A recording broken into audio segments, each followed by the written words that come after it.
देखिए, दिल्ली के जहांगीरपुरी इलाके में हुए दंगे को लेकर कांग्रेस नेता दिग्विजय सिंह ने बीजेपी, आरएसएस और मोदी सरकार पर निशाना साधा है। दिग्विजय सिंह ने देश में धार्मिक उन्माद फैलाया जा रहा है ऐसा कहा है और पीएम मोदी चुप है। दिग्विजय सिंह ने दिल्ली दंगे को लेकर गृह मंत्री अमित शाह के इस्तीफे की भी मांग की। दिग्विजय सिंह ने जम्मू में एबीपी न्यूज संवाददाता अजय बाचनू से एक्सक्लूसिव बातचीत की है। वो बातचीत भी आपको सुनवाएंगे, लेकिन दिग्विजय सिंह ने इस बातचीत में कई सवाल उठाए हैं। आइए आपको सुनवाते हैं पूरी बातचीत। देश में इस समय राजनीति का माहौल गर्म है और सांप्रदायिकता जिस तरह से देश में फैल रही है उसने भी एक नए विवाद को जन्म दिया है। इस पर बात करने के लिए हमारे साथ कांग्रेस के वरिष्ठ नेता दिग्विजय सिंह जी हैं। सवाल दिल्ली से शुरू करूंगा। जिस तरह से सांप्रदायिकता की बात करें, देश के विभिन्न राज्यों से खबरें आती हैं, लेकिन दिल्ली से एक बड़ी खबर आई है 2 दिन पहले। जिस तरह वहां से हनुमान जयंती के बाद गोलियां चली, तलवारें निकाली गई, एफआईआर हुए, दोनों तरफ से एफआईआर हुए। आप इस सारे घटनाक्रम को कैसे देखते हैं?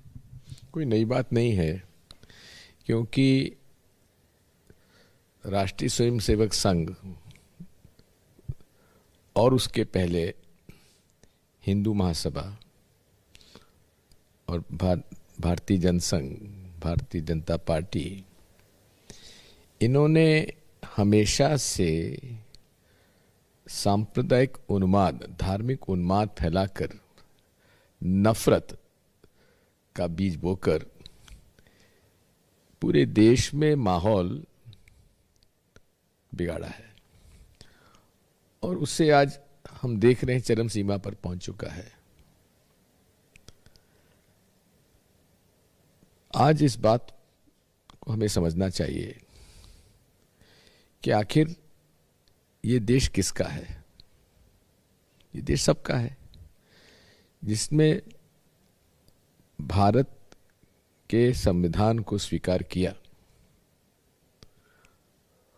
उसमें धर्म के आधार पर भेदभाव नहीं होना चाहिए।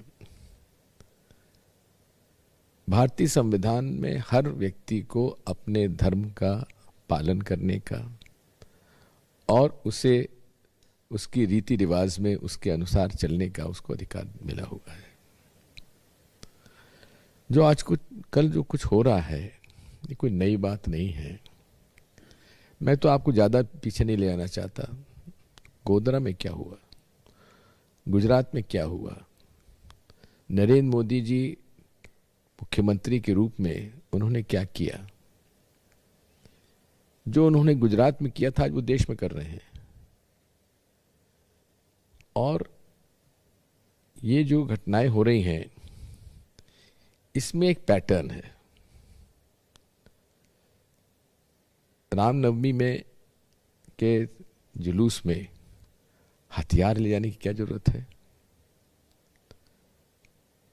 भड़काऊ गाने और नारे लगाने की क्या आवश्यकता है? मैं तो इसमें दोष केवल एक वर्ग को नहीं देता हूं, दूसरे वर्ग में भी है। ये है क्योंकि धार्मिक उन्माद जब तक नहीं फैलेगा तब तक वो लोग जो कि इस विचारधारा के हैं, चाहे हिंदू हो, चाहे मुसलमान हो, चाहे सिख हो, चाहे ईसाई हो, एक वर्ग है जो कि धार्मिक उन्माद फैलाकर ये कहता है कि मेरा धर्म सबसे अच्छा है और my religion versus your religion. जबकि सनातन धर्म हम लोगों का ये है कि हम सभी धर्मों का सम्मान करते हैं। यही सनातन धर्म है और यही भारत के संस्कार और संस्कृति है। बीजेपी के जो राष्ट्रीय अध्यक्ष जेपी नड्डा, उन्होंने यही आरोप कांग्रेस पर लगाए हैं कि कांग्रेस जो है वो इस सब के पीछे है और राजस्थान में जो कुछ होता है तब सोनिया गांधी नहीं बोलती और जब देश के बाकी हिस्सों में होता है तब आप जो है बोलते हैं। इंसिडेंट, कम्युनल इंसिडेंट होते हैं, लेकिन उस प्रकार से कंटिन्यूसली दंगे चलते नहीं है। हाँ, करौली में इंसिडेंट हुआ, कंट्रोल कर लिया गया। वही है कि पूरे प्रदेश में यदि मुख्यमंत्री चाहे तो क्लियर कट इंस्ट्रक्शन दे सकता है कि जिस जिले के अंदर कोई कम्युनल राइट होगा, जवाबदारी जिला कलेक्टर और जिला एसपी की होगी। राजस्थान में उस पर एक्शन हुआ है, कार्रवाई हुई है। लेकिन दूसरी तरफ भाजपा के राज्यों में ये फसाद, दंगा फसाद चलता रहता है, कर्फ्यू चलता रहता है।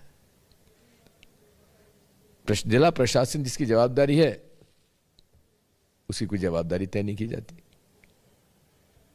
सर, मैडम गांधी ने, शरद पवार जी ने और ममता बनर्जी ने एक चिट्ठी भी लिखी थी, आपको पता है, जिसमें ये कहा गया था कि लोगों से शांति की अपील की गई थी, शांति बनाए रखें। और साथ में प्रधानमंत्री की चुप्पी पर भी सवाल उठाए कि प्रधानमंत्री आखिर इसमें इस सब पे चुप क्यों। प्रधानमंत्री जी, मोदी जी, किसी के उंगली में चोट लग जाती तो ट्वीट कर देते हैं, और पूरे देश में जो धार्मिक उन्माद फैला हुआ, नफरत फैलाई जा रही है, खुलेआम भगवा वस्त्र पहनकर ये फ्रॉड साधु खुलेआम कह रहे हैं इनको, इन पर बलात्कार करो, इनकी हत्या कर दो, उस पर चुप क्यों रहते हैं? उनके खिलाफ क्यों नहीं बोलते? सब जगह जगह दंगे हो रहे हैं, क्यों चुप हैं? इसलिए चुप हैं क्योंकि जो कुछ हो रहा है उनके ही फुट सोल्जर्स कर रहे हैं, और ये उनकी सबसे बड़ी ताकत है।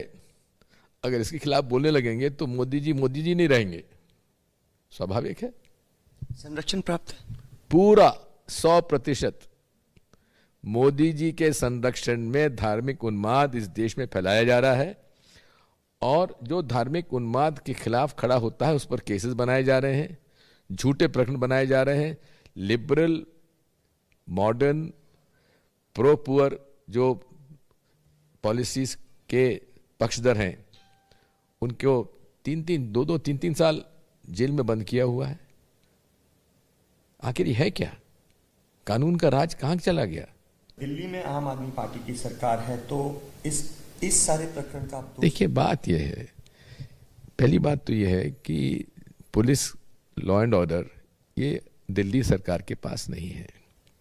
फिर भी अरविंद केजरीवाल जी को तो मैं तो हमेशा कहता हूं ये भारतीय जनता पार्टी की बी टीम है, और इन्होंने दिल्ली के जब राइट्स पहले भी हुए CAA NAC के मामले में, इन्होंने एक शब्द उनके के खिलाफ नहीं बोला।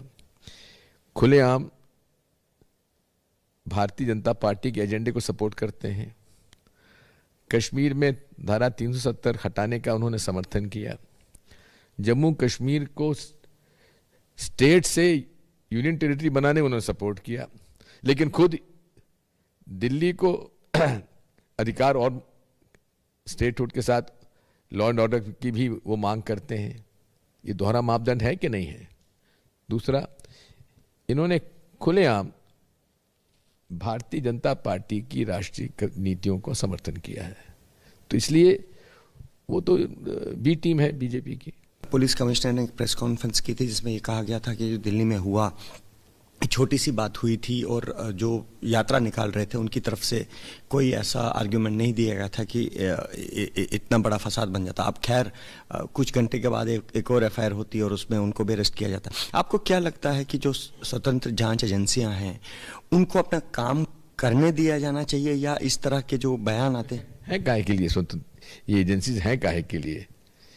ये जितनी भी एजेंसियां हैं इनका ये कमिटमेंट किसके प्रति होना चाहिए? व्यक्ति के प्रति या भारतीय संविधान के प्रति, या नियम और कानून के प्रति? उन्होंने कहा है, FIR दर्ज की है कि उनको जुलूस निकालने की परमिशन नहीं थी, तो जुलूस निकालने क्यों दिया?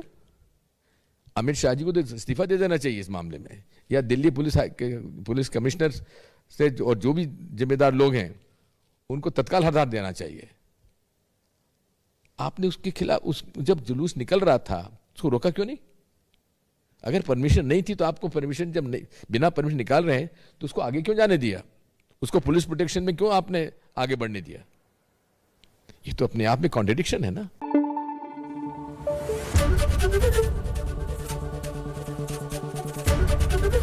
ABP न्यूज आपको रखे आगे।